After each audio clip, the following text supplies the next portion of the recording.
Alrighty. Man, oh man. Busy day today for me. Busy day today for me.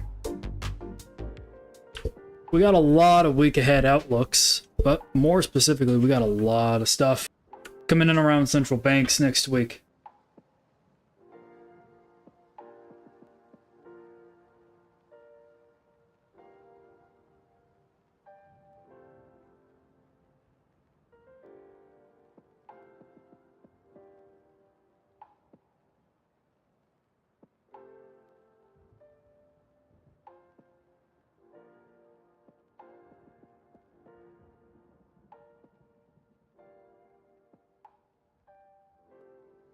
Busy day.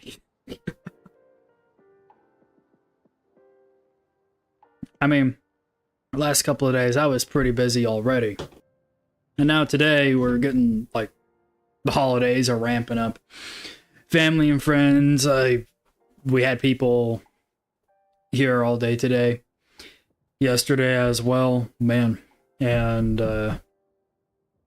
I just want to make sure I can do this stream, get it over in probably 30, 40-ish minutes, and then knock this out to walk some of you guys through some of the major concepts going over into next week. Because some of you guys are tuning in every day thinking, oh, I wonder what Joe's looking at. Wonder what he's researching. You can always hop into the Discord and see what I'm looking at every single day. So the few times when I'm not live, you can actually always see what I'm looking at. But I'll always try and make the effort to, even do a small stream saying, hey, here are some things I found interesting in the markets today. Let's go ahead and cover those. Check it out on the chart. EU strikes deal to regulate GPT. Now, this just hit my inbox like 2 minutes ago. The most tricky point came down to how far to restrict live biometric information tools. Yeah. It turns out that they're starting to put biometric information into these AIs. So, your phone, right? That has the fingerprint scanners and stuff like that. Yeah, they're starting to. Yeah, they're starting to incorporate that sort of stuff apparently into the AI for some reason. Biometrics. Yeah, man. They want to build their crystal balls, huh? Crystal balls of society. All right, let's start going over some outlooks here. Friday speedrun by Donnelly. Good stuff. One of the easier outlooks to read if you're newer. I wouldn't even necessarily call it like a full-fledged outlooks research. It's more like, oh, here's a review of what's happened so far in the week, and let's look at what are some of the major upcoming things in the next week. Again, Brent, great analyst. I pretty much read everything he puts out. Global macro. Nobody in the world thinks rates are going to get cut. But say there's a 20% of a stock market crash on rapid onset of recession, and those outcomes lead to 5 rate cuts. Yeah, pretty much. Many people think the Fed and ECB will cut in the next 6 months, and the market will start to price in a rate cut cycle. Yeah. I'd say for pretty much all the rest of the analysis we're going to be looking at, I think Brent has correctly identified the 2 bins that people are putting themselves in as far as when it comes down to the research side of what rate expectations look like. Yeah, either you get your recession and like 200 basis points plus worth of cuts out of the major G7 central banks, or you are getting like quarterly rate cuts and a soft landing. We'll see.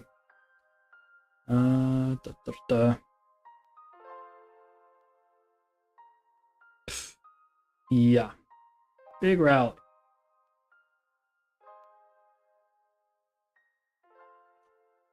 Some catch up on stocks. Stocks never tire. Euphoria is visible in many areas. Short-term caution is warranted. I saw this meme on financial Twitter literally just yesterday. And it was about this particular phrase. Oh, you have to, be cautiously optimistic, those kinds of things. I've said those kinds of things too. But it's like, yeah, that's generally the correct approach. You can't just be gung-ho in one direction or the other when there's actually a great deal of uncertainty, so definitely keep that in mind. This is actually a calendar for events over the next week. I know my face cam is kind of in the way there, so I just don't know if that's big enough for you guys on the phones to actually see everything there. We have Monday, and then Tuesday we have US CPI, German Zoo, economic sentiment. Then Wednesday we have FOMC, US PPI, UK GDP, Australian jobs, New Zealand GDP. So Aussie dollar probably going to be moving a lot over the first 3 days of next week, arguably. Thursday, you have Swiss National Bank interest rate, Norges Bank interest rate, Bank of England, ECB. Yeah, and this is the central bank bonanza, right? Over the next 24-hour periods effectively from the middle of the day in Wednesday to the middle of the day till next Thursday, it is going to be pretty full with central bank releases. And then all of Thursday and Friday is just going to be interpreting and ingesting all of that stuff. And then over here on Friday, there's a small little blurb right there. ECB flurry of speakers in the before New York session time on Friday. So you could see some more ECB volatility, more Eurodollar volatility Friday morning, based off of if there's any surprises on those speeches. And then this is the pricing going out. Oh man, implied overnight rate. The IOC, yeah, going out to 2025. Week US CPI, up and away on Eurodollar, and now down. Markets have gone from I hate the US dollar and euro is the anti-US dollar, so give me some euro dollar, and to I hate the euro in less than 5 days. It's very, very, very true. I've been pretty much daily commentating on, like, oh my god, all these institutions are just hating this grind lower on the euro dollar. Let's go ahead and see here. Meanwhile, dollar yen is getting roasted. Yeah, we actually have a couple of outlooks specifically on that here from the good old Weston Nakamura, and this report here from the Macro Compass, Alf, good old Alfonso. I think Alf does a better job in this article, in my opinion, than Western does. Like, don't get me wrong, Western Nakamura is my favorite panelist when it comes down to anything Japan or yen related. But I read through this article, and then I read through this article, and I prefer the Macro Compass article because I think it breaks down the major concepts a lot more easily. So if I go and I tell somebody, oh, go read something to try and understand what happened with the yen over the last few days, right? And if you're out of the loop, I can bring up the chart here on dollar yen. Like, that is a crazy move from here to down here is 560 pips. I mean, I think the move from here to here was 560 pips. It was kind of an insane move. Pretty sure we covered it yesterday. But I think what was also just as insane is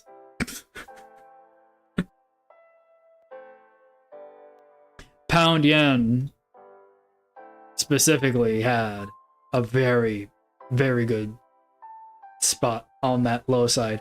And it also showed up in the seasonal data. We go ahead and load the low data here real quick. You can see 20% right there. Yeah, it's kind of nutty. Yeah, so, I'm happy I was able to identify that ahead of time. I'm at least pound yen and made me cautious on the yens because of that. But Still, I think the people who have the most rock solid understanding of these assets, right, Western is definitely in that camp. And by the time this thing moved to the downside, you know, the first 1 or 200 pips, by the time we were already down here, Western Nakamura made this post and was like, hey guys, there's a not so insignificant chance that the risk that I identified back in November becomes realized, and we start to see some crazy tail move here. So, you know, I appreciate Western for posting it, but he was like posting it as we were falling, right? Now, let's see here. Yeah, wow, quite a move. And this is kind of his review of everything here. Yeah, man, it's a super long article versus this, right? And it's got tons of different spots with bullet points, and it's got an audio reading of it. A link to both these articles is in the Forex trading channel in the Plan the Profit Discord if you want to check that out.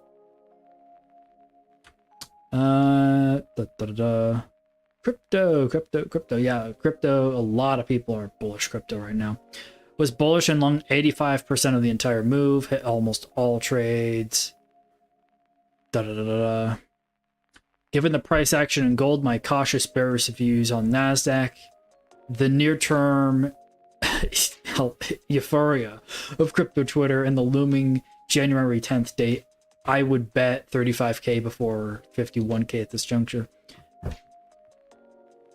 I kind of disagree. While I totally understand that, generally speaking, you take into account this sort of information in your crypto pricing, right? Especially if you're just rudimentary trying to, you know, think through what's going on. Like way back here, when we got this move, when we got this pop up higher, I was saying, guys, hype. And I'm looking at this and I'm still saying higher on crypto.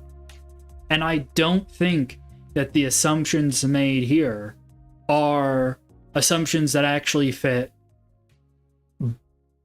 what Bitcoin is. This, to me, see, Bitcoin does not have any correlation with any other asset. All the correlations you see are spurious. The Bitcoin cycle is its own thing. It is idiosyncratic. And the business cycle in Bitcoin, which involves the halvings and what miners are producing, what miners are not, the current hash rate, new miners coming out, new ASICs, right? If there's any individual exchanges that are imploding or exploding with popularity, right? Those have a more significant impact and correlation, in my opinion, to future expectations and prices on Bitcoin than this stuff here. Like, even crypto Twitter stuff is reactionary, coincident, and lagging to an extent.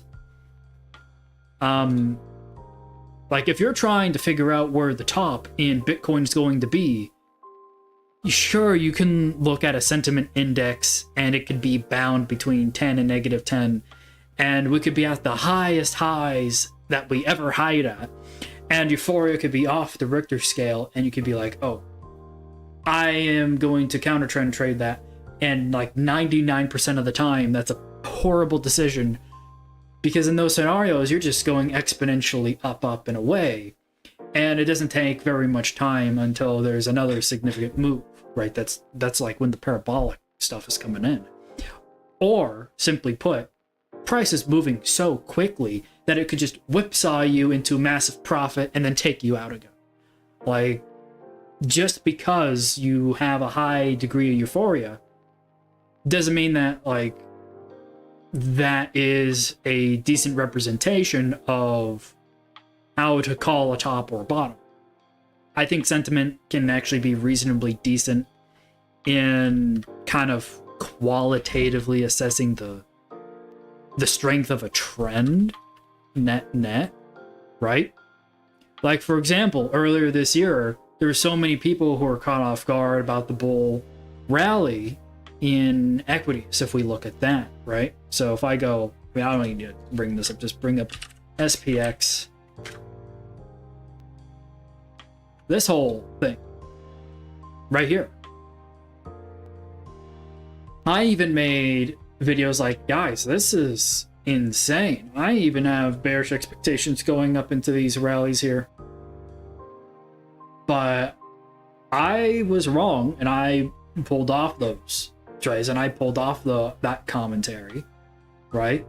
Like, when you're wrong, try and figure out why you're wrong very quickly. But even the sentiment around this area was like, you know, cautiously optimistic. And while that might have been like a low quality bull trend, as if you're like assessing the qualitative performance of bull markets based off their sentiment for whatever reason, like, yeah, sure, maybe there's something there in that kind of model, but I'm not totally interested in using sentiment as like a leading indicator to try and say, oh, just because the sentiment is high and euphoric means I think we're going to go to 35k because I'm just going to counter trend trade it. Like, you know, I get it, right? But I've also seen times when Brent was wrong. Like, and Brent totally admits he's not wrong, correct all the time. So I think this type of commentary is like, oh, you know, this is kind of what makes the markets like, oh, I think, oh, I don't think, right? So let's keep on going down. Like, I agree with Brent on like a lot of this stuff up here. Great. And I think FX is his specialty, if I recall correctly, right? But this stuff here on the crypto, I'm like, you know, it can get so crazy so fast. And I mean, that's proof of it, but there's no like absolute guarantee that's the top. I mean, you go ahead and you pull up this indicator, you load up the high data, and seasonally over the last 14 years, it says, hey, 21% of the time the top comes in here, right? But then 14% of the time you're going up and away above 50k. And I've explicitly now said in streams, like, hey,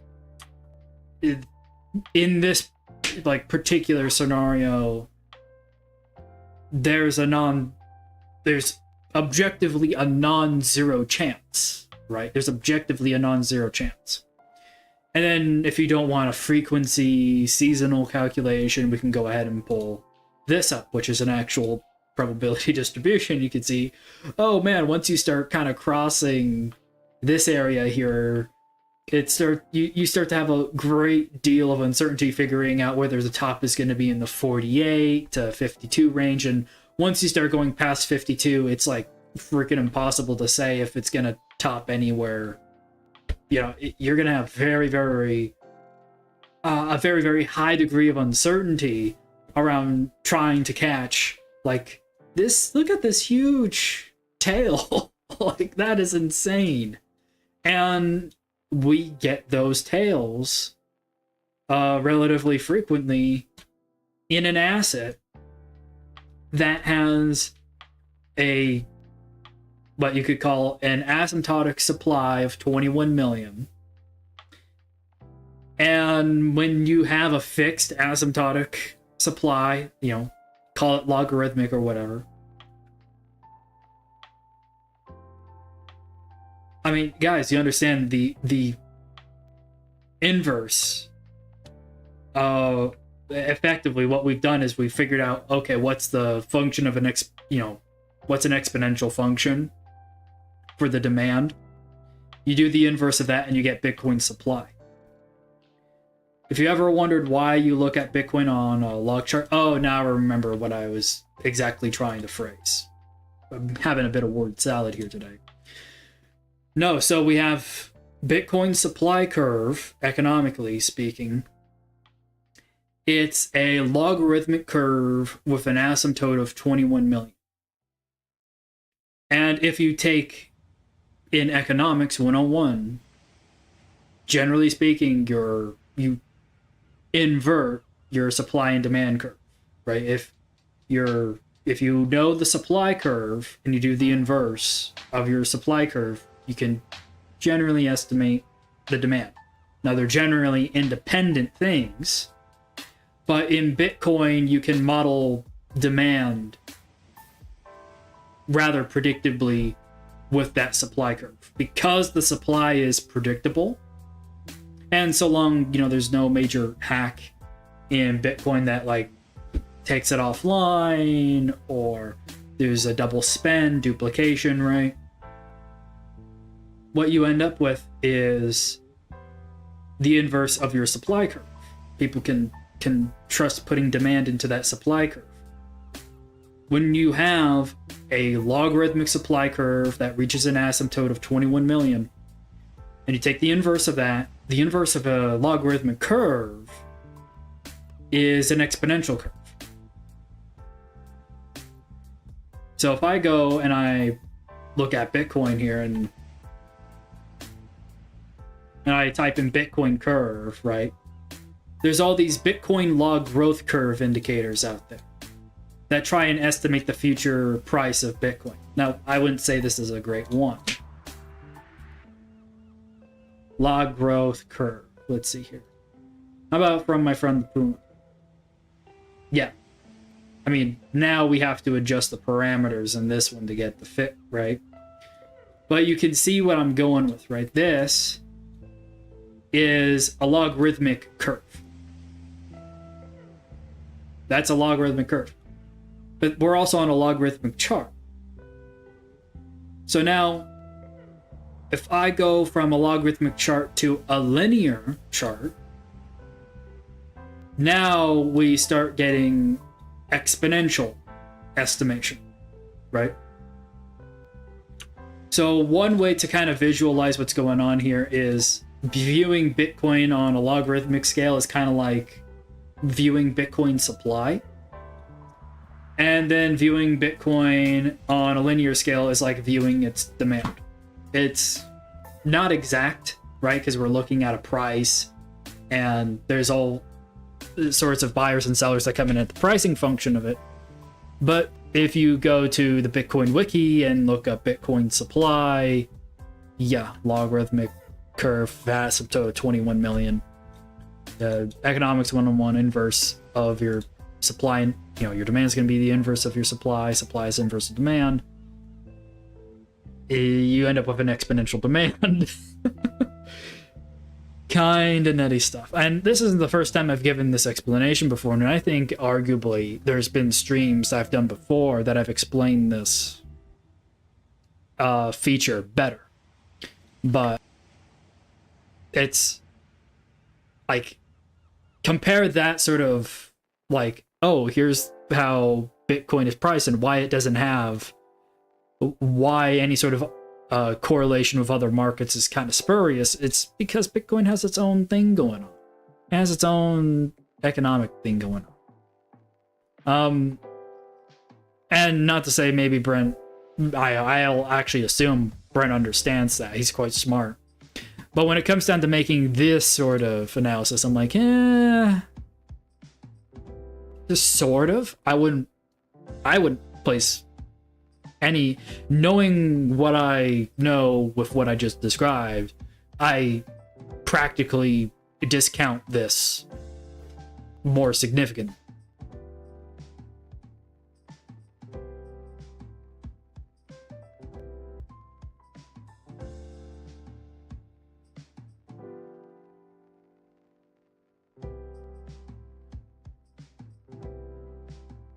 Alrighty. Let's see here. Hello, Taj. Nice to see you. I mean, we've been going for 26 minutes, and I have pretty much just been going off on this. I mean, I love Brent's stuff, man. But when I hear that, I'm like, yeah, it'll probably go to 60. When I read this, I'm like, Oh, hold on, my internet just dropped out. One sec. I don't know what just happened to my internet. It just dropped out for a second there. All right, we're back. Nice to see you, Taj. But yeah, no, I love Brent's commentary. But when I see that, I'm like, well, I disagree on that commentary. And I'm sure Brent is totally...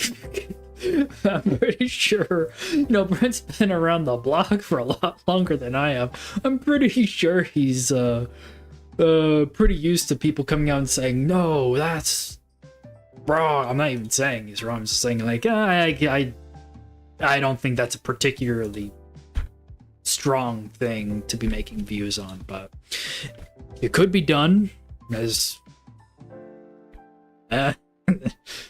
Not my cup of tea, but man, good stuff from Brent. Definitely, I recommend, like, reading Brent if you're not already reading it.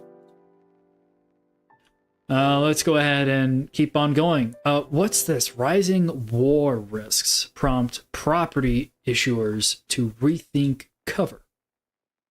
So I was trying to figure out what this one is about. Let's see here. You can't get anything in Ukraine at this point. For places like Taiwan, available capacity has dropped maybe 50%, if not more. Oh.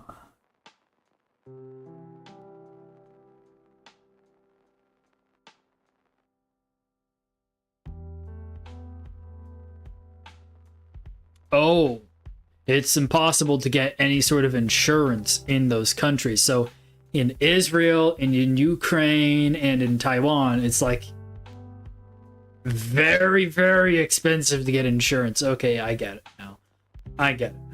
Yeah. Hey, Westpac's week ahead. Let's pull up the Aussie dollar. Bum, bada, bum. Let's put on the yield spreads too while we're at it.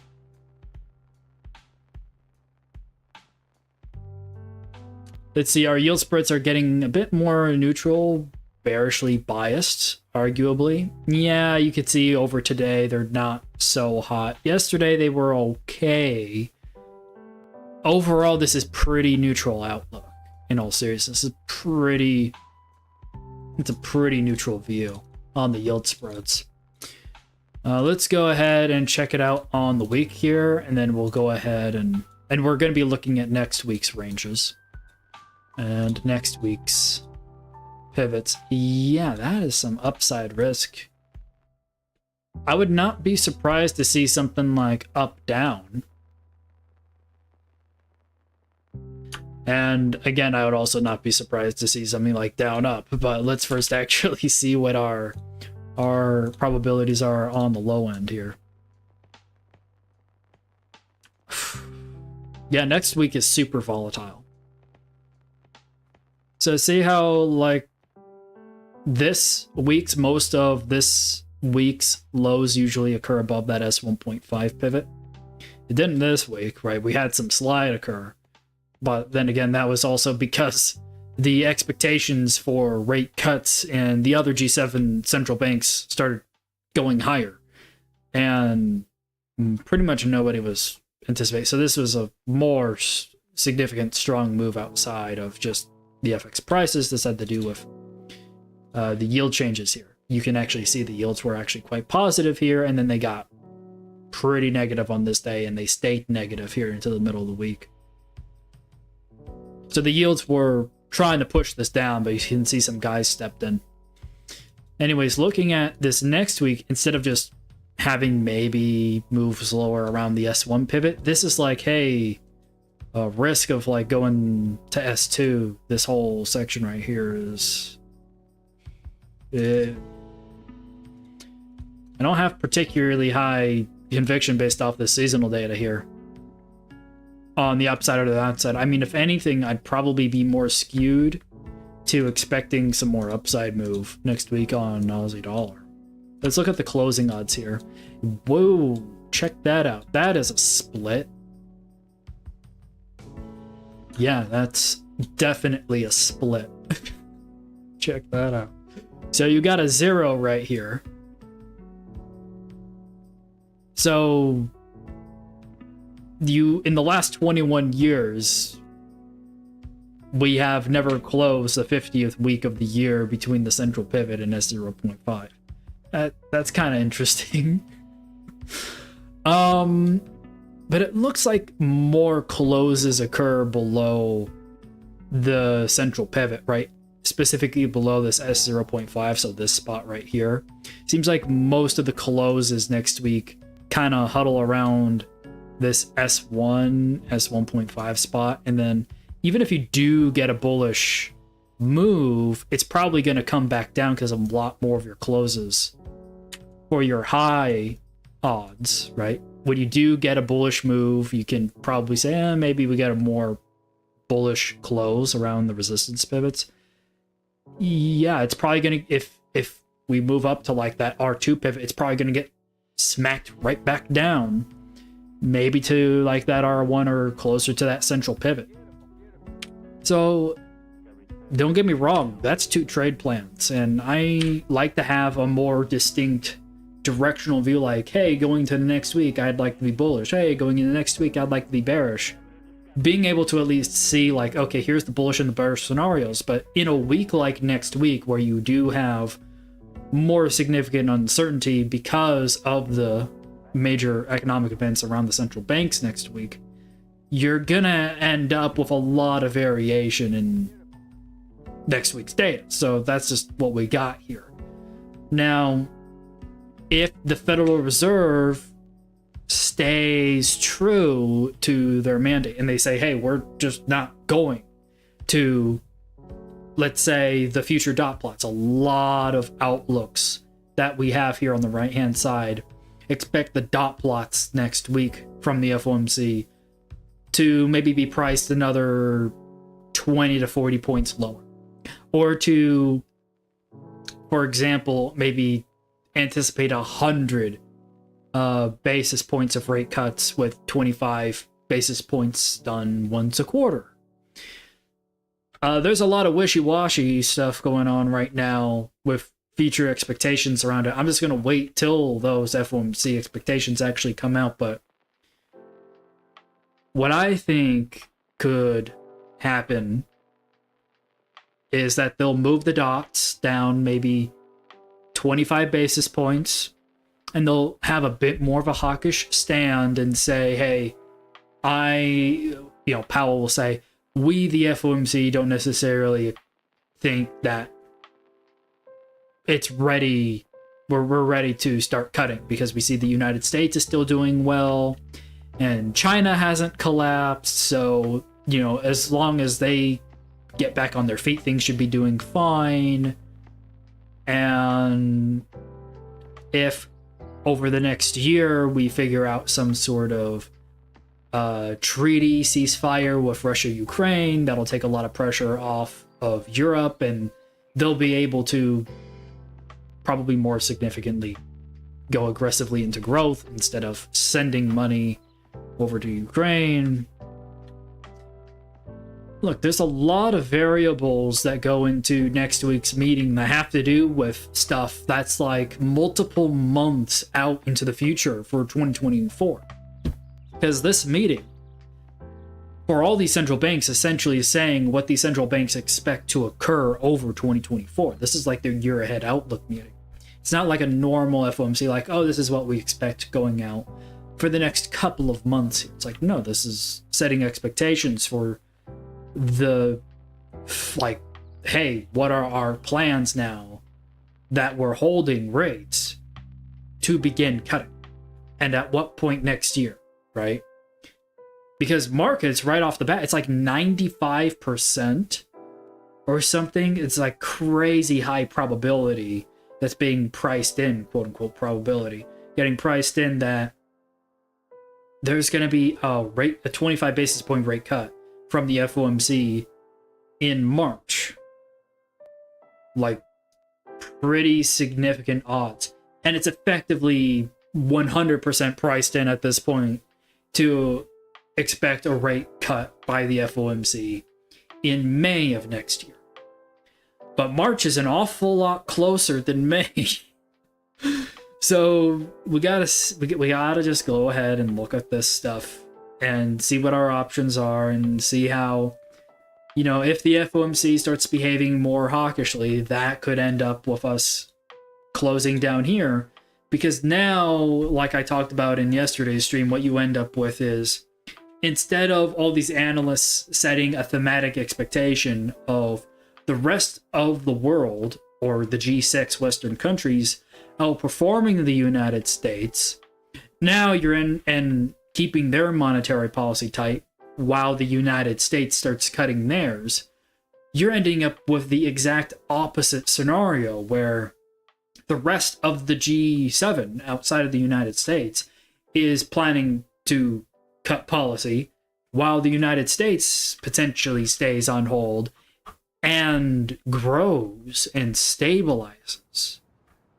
Like, that's the exact opposite scenario, and that could lead to considerably more dollar strengthening. I mean,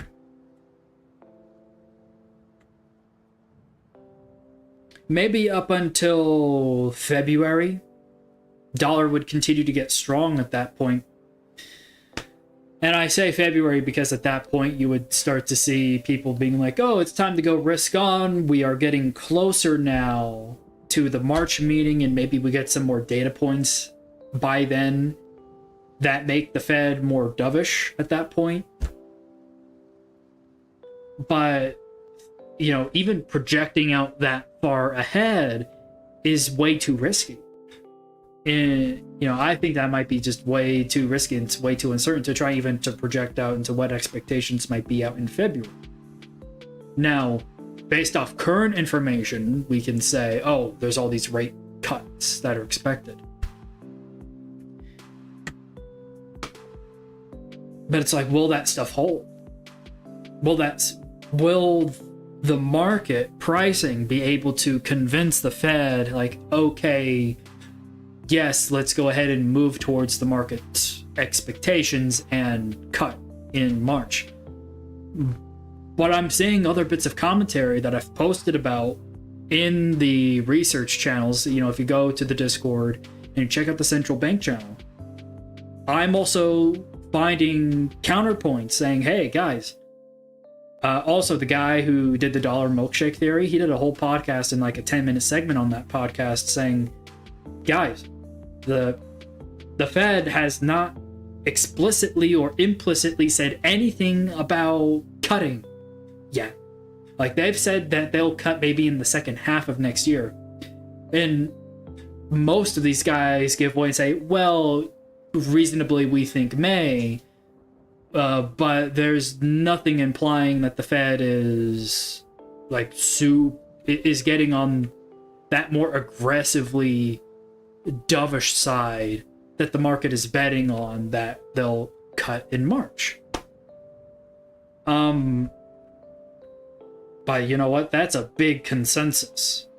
That's a big consensus for a cut out in March.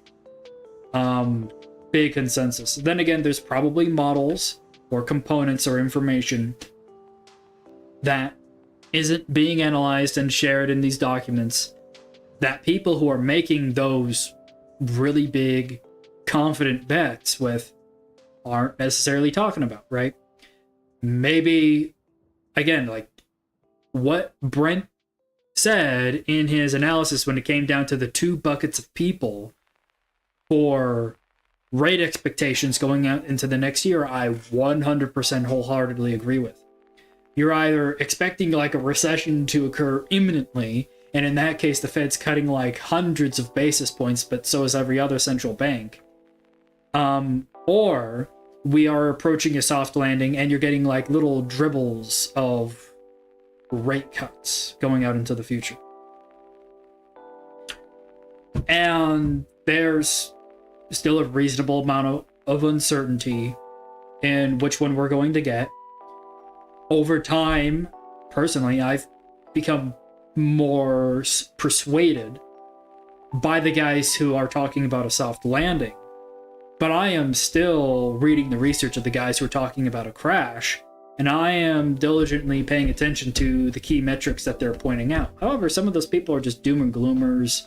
It's some of the, I try not to listen to people who say like the world's on fire and we're all gonna die and it's the end of the world, and who put like flames and a down arrow like and negative money signs in their YouTube thumbnails, right?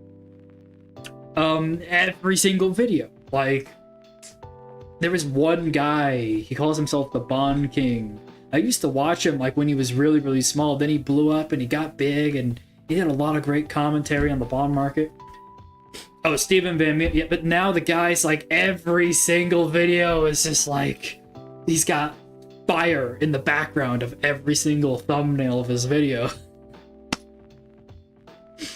I mean, also a lot of people from Primary Vision Network don't do that, except, it's a bit more selective. They have some repeat guests on that always have the fire and the flames behind them, and like everyone else is like, no, like, check out what I'm doing.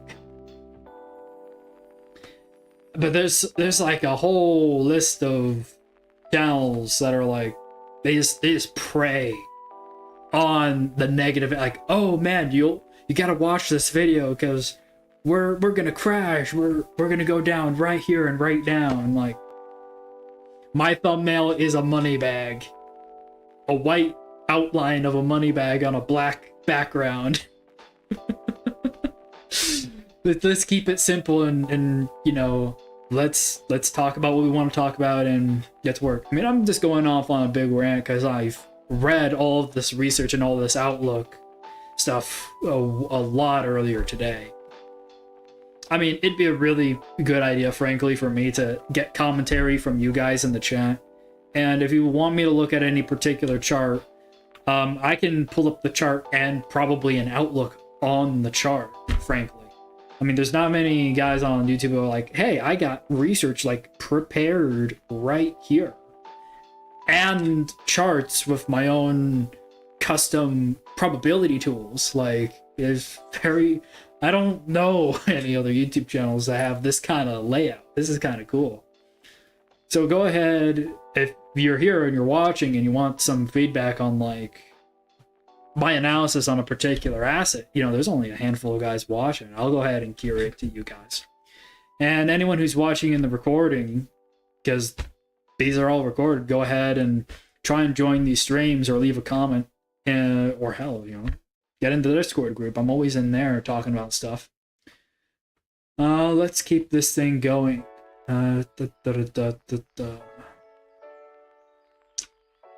Okay, week ahead, data wrap. Bum bada bum.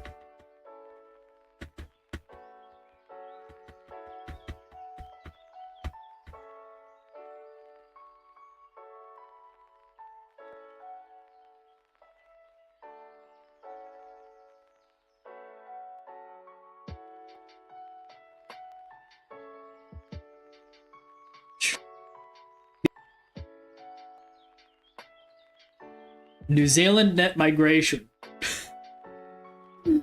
Oh man, New Zealand net migration. Do they also have Australia net migration here as well? Please tell me they also have the Australia.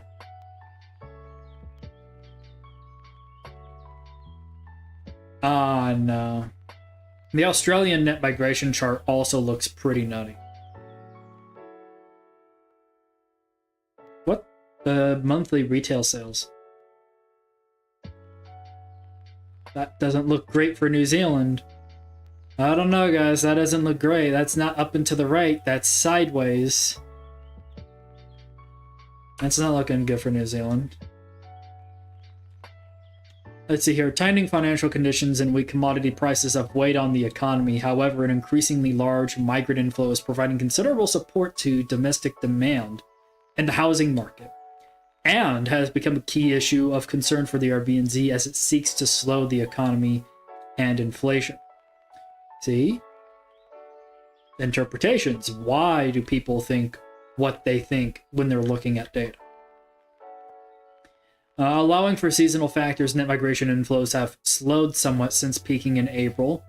Even so, with this month's net inflow likely to exceed that seen a year earlier, the annual inflow is likely to surpass the record of 119,000 people reached in September. Indeed, the annual inflow would increase significantly if inflows in earlier months were revised higher, as has been the recent trend. Gotcha. U.S. November CPI. Everyone expects inflation to slow down. Everyone's been expecting inflation to slow down for like the last 2 years, right? Oh, inflation's imminently going to come down. It's imminently coming down. Well, now it's actually coming down, and now it's a problem that it's coming down. Because the good old Kathy Wood is coming back and saying, guys, disinflation is still a thing. Disinflation. I mean, don't get me wrong. People make fun of Kathy Wood because she hasn't always been perfect. But understand, Kathy Wood isn't making all the decisions at ARC, and net ARC is doing pretty good. And they're also doing pretty good research if you disagree with the idea that they're doing pretty good on performance, right? But there's a reason why they're still in business and why Kathy's in business and why people still listen to Kathy, right? I mean, yesterday, Kathy, ARK Invest, right? Not Kathy. They do a Bitcoin monthly outlook, and they release it for free. You can get it right now in the Discord. Like, they release it for free.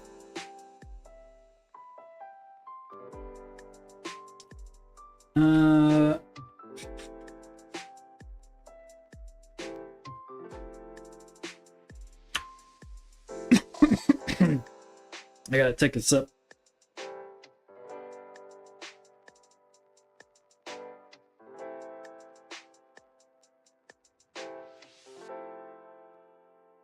Ah, boy. But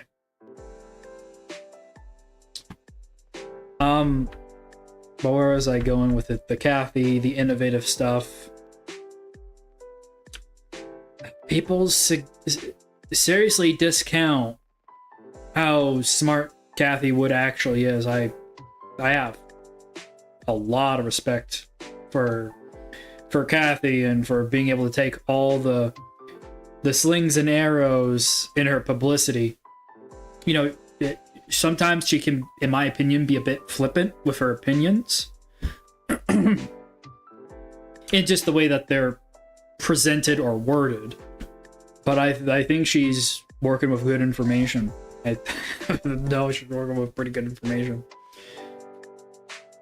No, I like what she's doing. I don't need to like what she's doing, but yeah, for her to do what she's doing. But man, it's just I got no concern over the long run that Miss Woods will do just fine. Let's see here. ARKK. The Innovation ETF.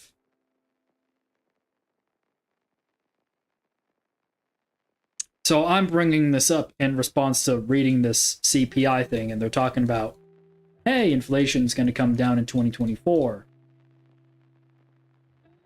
Again, I think Kathy has pretty good expectations around this. It looks like that's probably the top for the month. Yeah, either that or 7%, 7.5%? Really? Is it down that much? Oh man! Oh wow! Check that out. Yeah, November was a great month for stocks, but Miss Wood is. But check out that vault. This is great trading. Wow. I mean, don't get me wrong. Going between $30 and $50 for like the last, call it 2 years, probably hasn't been a whole lot of fun for her. But this is like, outside of maybe this area right here, in my opinion, and this area right here, this sort of stuff, like, I love creating that sort of stuff. But yeah, for the month, looks like a likely top. Otherwise, that looks like the next best spot. Wow, that's pretty far off, huh? So let's go ahead and add a little arrow. Kathy gets her little Santa Claus route, right?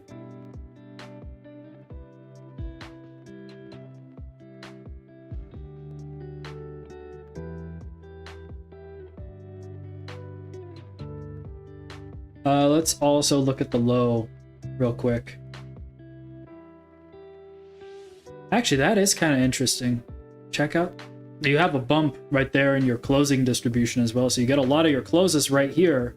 And then it goes like this distribution looks like that. It's got an extra modality right there.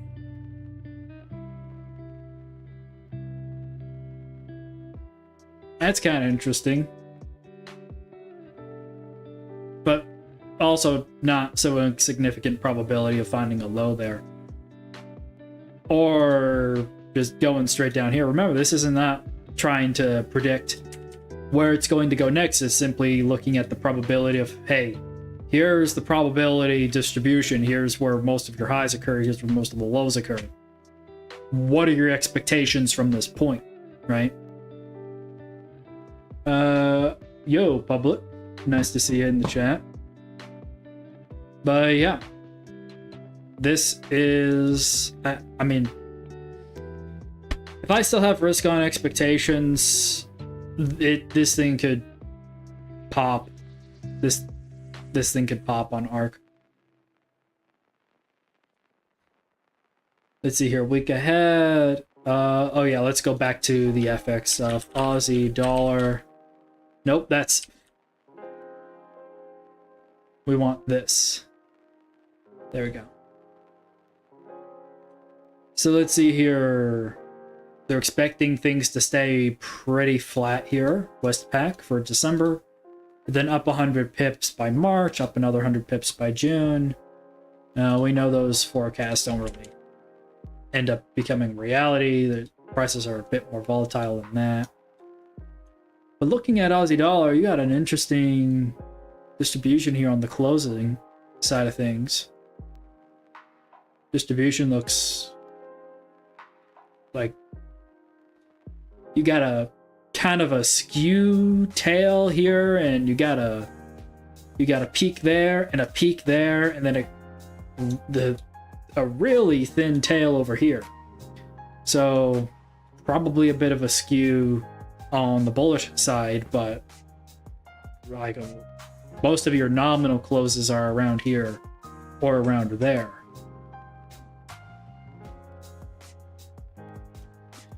Let's look at these highs and lows.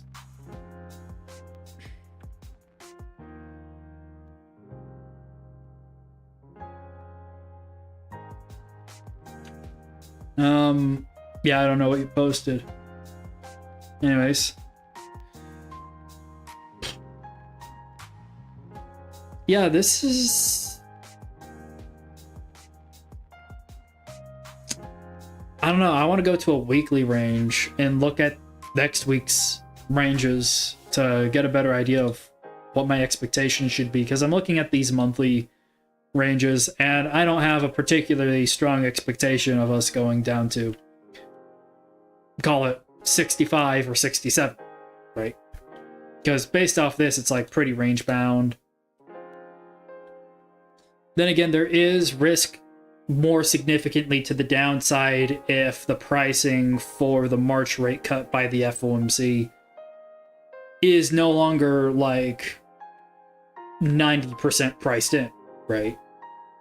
So if another 25 basis point rate cut is, if the first rate cut, right, is it's currently priced in for March at the moment. But if the Fed comes out and says, guys, you got to move off that March timing, and they are very firm on their wording of, we will begin cutting towards the end of the first half or beginning of the second half of 2024. And they do it in a particularly hawkish wording. All these, the US dollar is going to blow up, and all these USD pairs could just fall like a rock. Like, there's some non-insignificant risk there.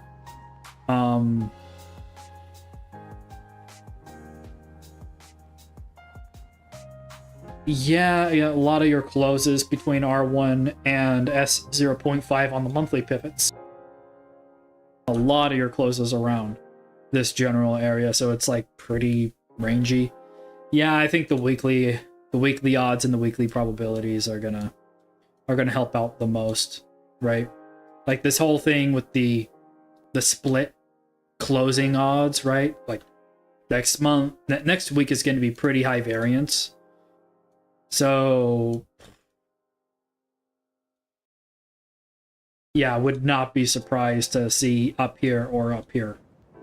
I'm gonna be directionally unbiased next week until the events actually print out.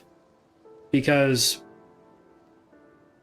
don't get me wrong, the market is bullish, and the Fed could very easily come out with something that they think is hawkish, but the markets still interpret as fairly neutral and doesn't actually impact their pricing.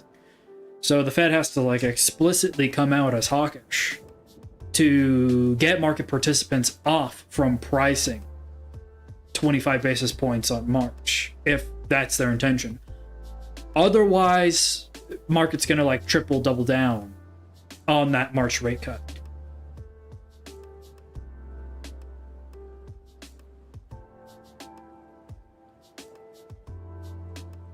Yeah, I don't care what Jamie Dimon has to say about crypto. I do not care what Jamie Dimon has to say about crypto. To me, he is uninformed and misinformed about the nature and state, role, and purpose of crypto in an economy, in use case scenarios. Like, he might know some things, but he's not approaching it. He, like, 100% of the time, a politician does not know how to interpret Bitcoin unless they're a libertarian. 100%, like literally, if they are not a libertarian, they do not understand how to properly interpret the economics of Bitcoin. And it's not a political thing, right? People say all this stuff about Bitcoin being like, oh, you know, this, don't get me wrong, the censorship, unconfiscatable stuff. Yeah, don't get me wrong, those are, but those are like side features. Those are not like inherent to Bitcoin. Those are side features. Just because we live in a world with like those types of politics and where people can get persecuted in that fashion, those are nice side effects of having in use cases for Bitcoin. That's not what Bitcoin actually is. Like, the whole purpose of the encryption for Bitcoin is to make sure your transactions are not falsified. And the fact that they are, at this point, on the Bitcoin network, at least pseudo-anonymous, they're not really anonymous at this point. Bitcoin transactions on the network are not anonymous. They're pseudo-anonymous at this point. You go and you use Monero if you want actually anonymous crypto, I think. Let's move on to the next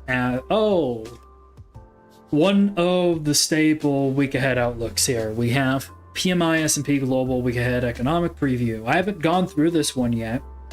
I know from reading some of the other outlooks that we have flash PMIs coming out next week, which are kind of a big deal.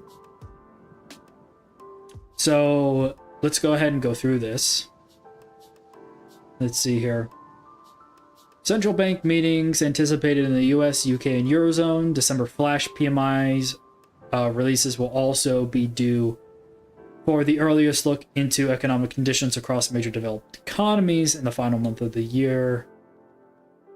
I just want to know the date of those flash PMIs.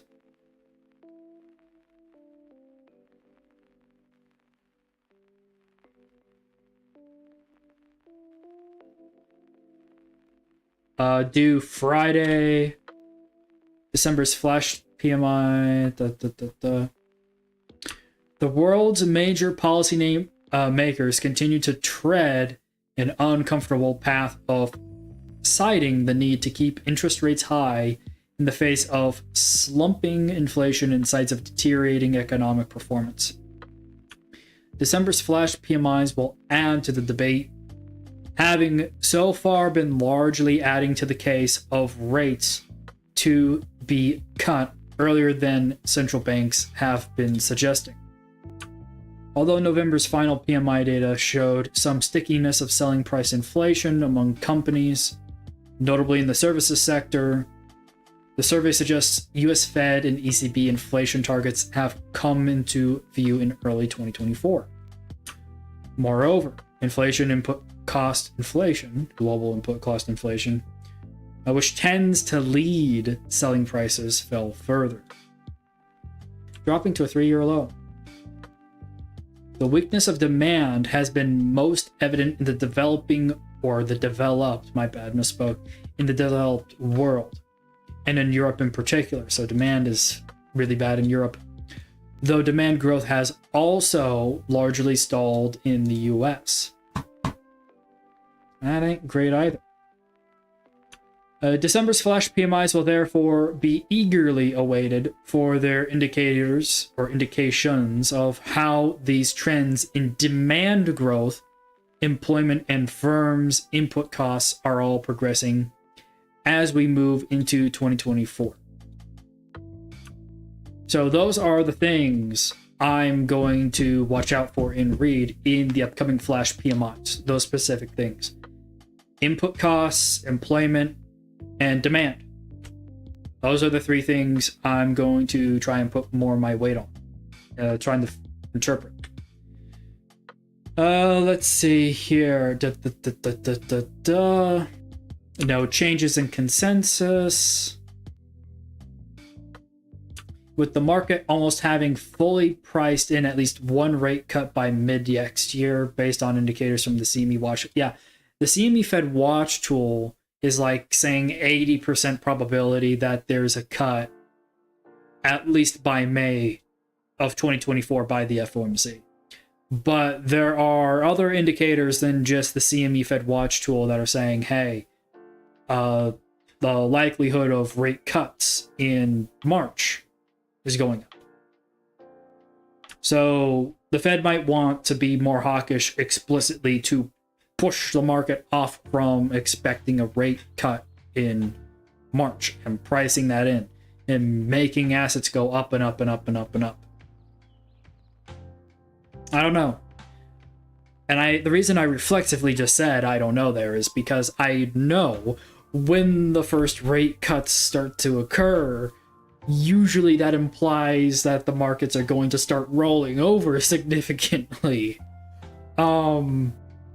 Not one of the best indications. Like, oh, the markets are going to be so bullish once we start cutting rates and we got our soft landings. Like, well, pretty much every single other time that we've got our rate cut cycle beginning, the markets have had pretty negative expectations. Like, it's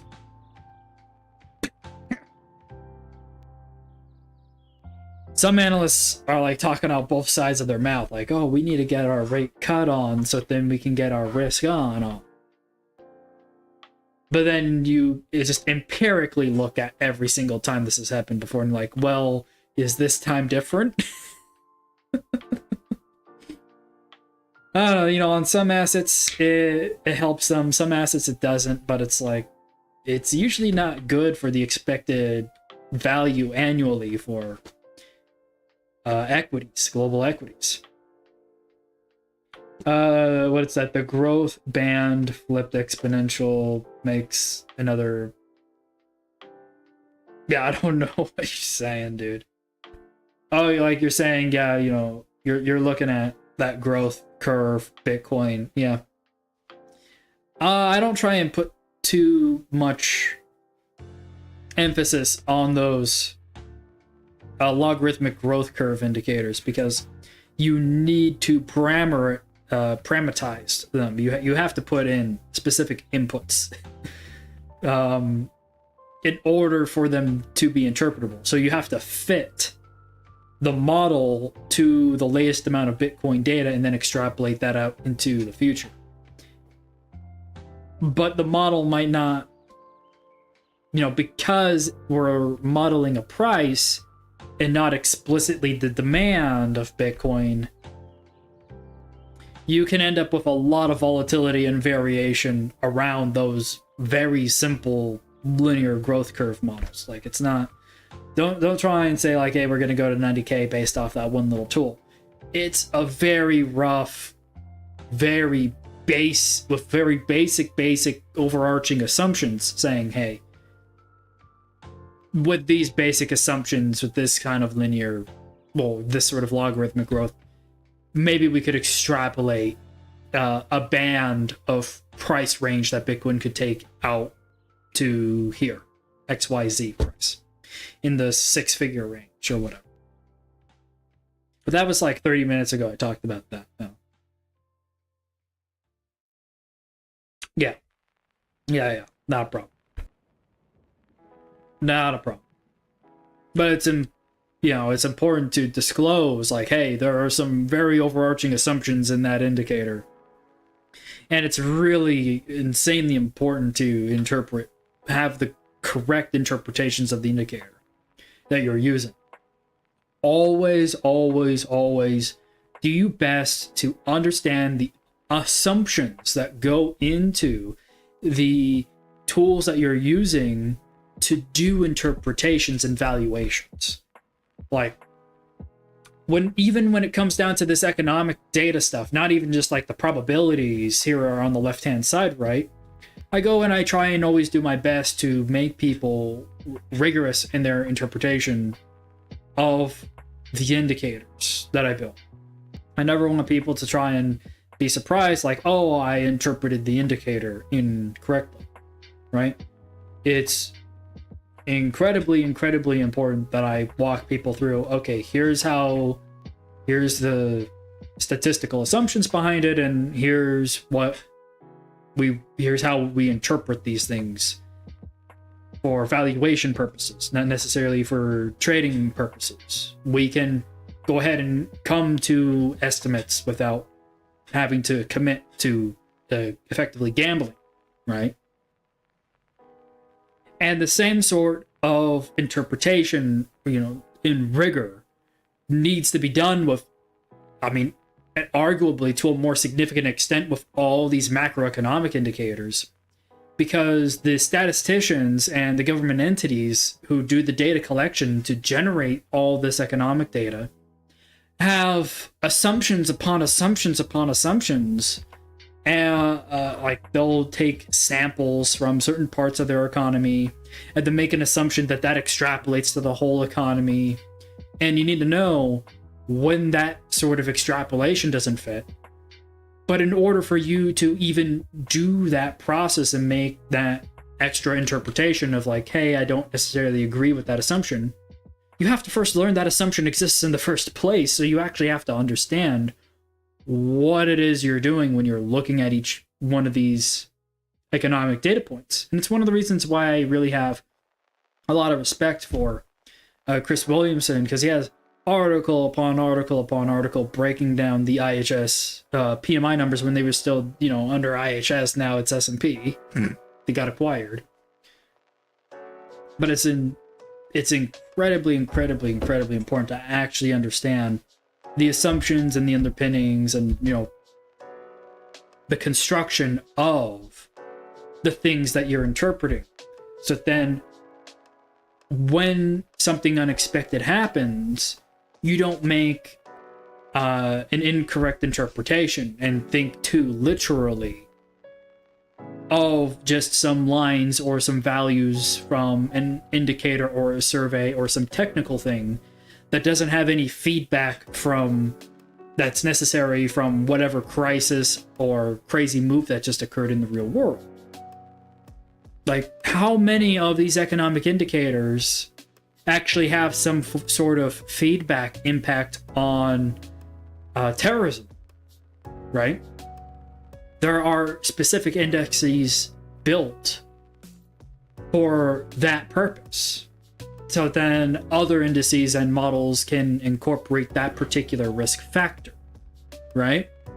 I mean, insurance companies have to deal with that all the time. We literally just went over an article talking about how insurance companies are not, without very, very high multi-million-dollar payments, not insuring companies that do business in Ukraine, in Israel, and in Taiwan. That was earlier on in the stream. So there are models for exogenous risks like that. And don't get me wrong, as I'm a discretionary retail trader. So it's not necessarily,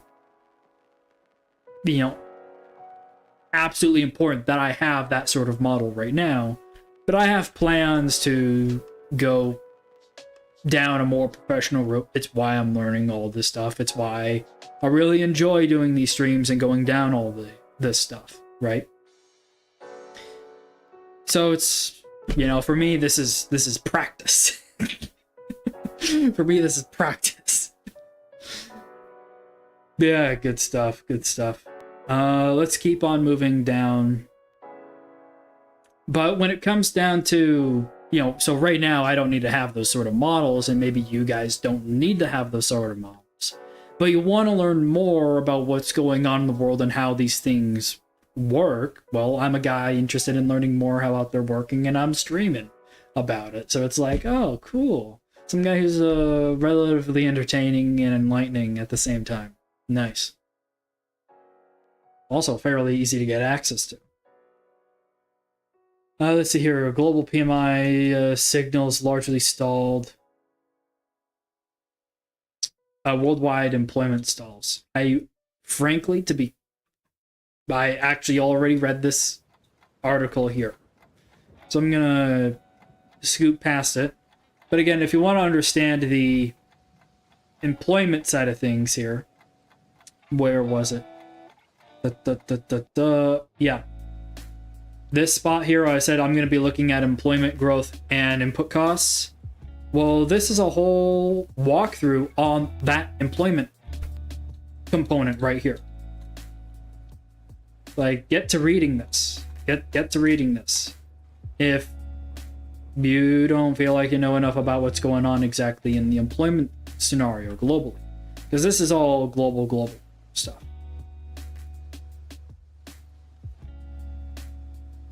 I'm getting pretty tired. I've been going on for about an hour and 15. Man, public just lighting up the chat so much here. Interesting so far. Sorry, I was referring. Yeah. You're too good for the users. Thank you. They pulled in.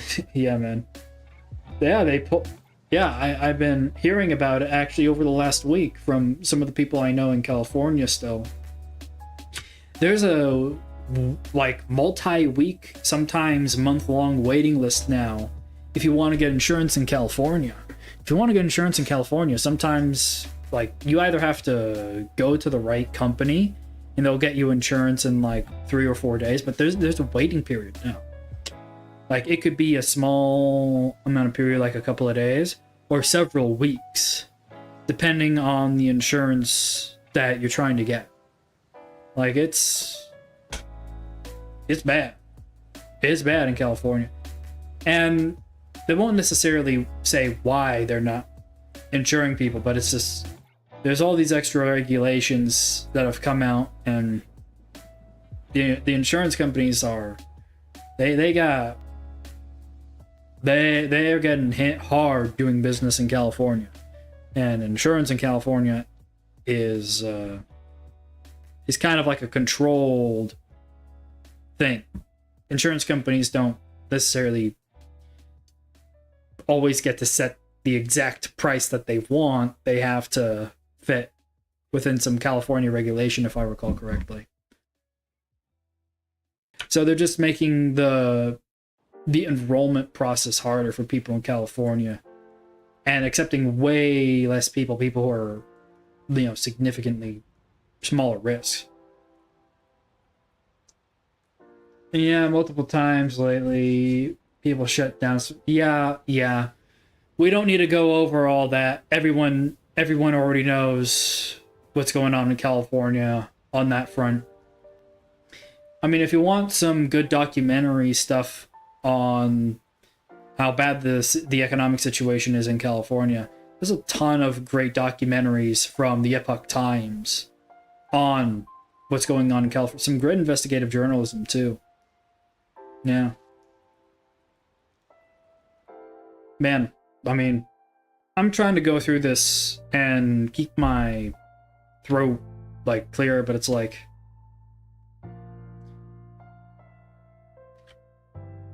my throat's kind of getting burnt out. My energy's kind of going a bit low. I'd like to get through the rest of these outlooks, but guys, at what point are you going to hop into the Discord and actually go through this stuff and talk with other people and clarify your concept and understanding of the things being analyzed here? And I'm sure some of the guys on the stream, they go through some of this stuff.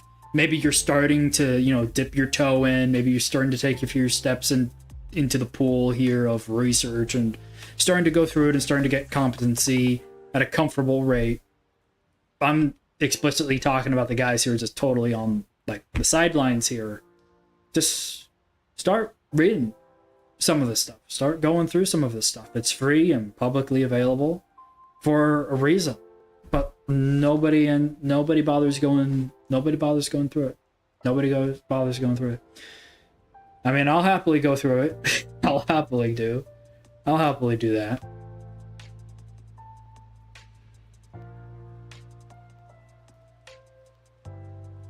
Alrighty. I mean, over the weekend in the trading group, I'll do some more week ahead forecasts on different FX stuff. I'll probably make a thread, a whole week ahead thread of different assets with different charts, doing some analysis, and then seeing if anybody in the trading group needs help with doing interpretations for the next week with these tools as well. And if you want to do that with me, go ahead. I'll go ahead and pull up the story here. You can join the Discord for free, and if you want the help and all these indicators, this is the range probabilities thing right here. There's some other ones included. You can see little previews of the indicators here. Go ahead and join the Boss Trading Group. Get access to these indicators and a trading group where we can go through all the research. You don't need to be in the trading group to see the research. All the research is publicly available URLs and whatnot. But we'll go through it. We'll go through it. Alrighty, guys. I'm gonna go ahead and grab some grub and call it a night. Bum, bum, bum, bum. I'd like to say thank you guys for watching, and I'll see you guys in a bit.